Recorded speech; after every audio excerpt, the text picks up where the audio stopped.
I'm sure you've heard it before. Eating carbs before bed or just eating late at night in general will make you gain weight. But what's really the truth here? And what does science say about it?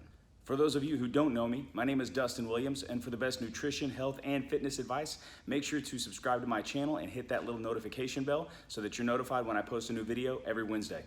There is no doubt that you have been told before that whenever you go to sleep, your metabolism slows down. And since it slows down, you really shouldn't eat before bed, and you definitely shouldn't eat carbohydrates before bed, because all of that energy that you took in isn't going to be used as energy because you're asleep and your metabolism is slower. Therefore, it's only going to be stored as fat. And honestly, I can see why people think that way. It makes sense whenever you think about it, but that doesn't necessarily make it true. To dive right into it, first let's look at RMR, or resting metabolic rate. This is essentially the amount of calories that you take to do nothing.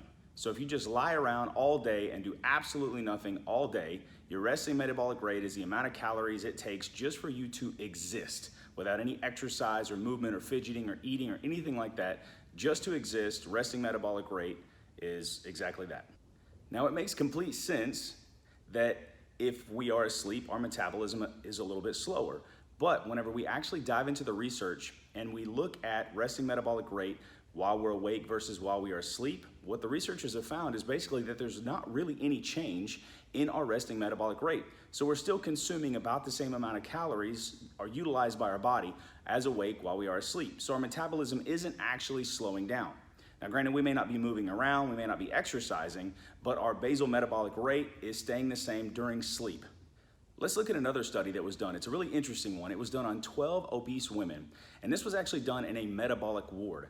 In these situations, it's highly controlled. They're able to actually prep and make the food for the people that are participating. They are able to eliminate a lot of potential variables that can come into play here. And they took these 12 obese women and they split them into 3 different periods. So in the first period, what they did is they matched calories between all 3 periods. And in the first one, what they did is they took those calories and they spread them out over 5 meals a day. And they looked at like body fat and weight loss. And then from there, in the second phase, they made them eat all of their calories only between certain times. They had to eat them between 9 a.m. and 11 a.m. So all the calories, all between 9 and 11.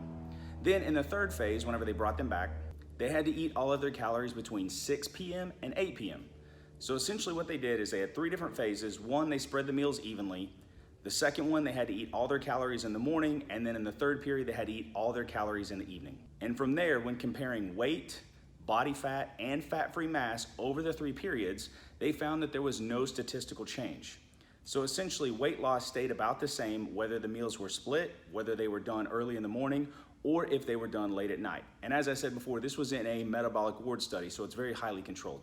So between this study and understanding that our metabolism doesn't actually slow down when we go to sleep, we can start to understand that we really don't need to be afraid of eating at night or eating carbohydrates at night. Now, that being said, there might be a couple of instances when you may not want to eat late at night.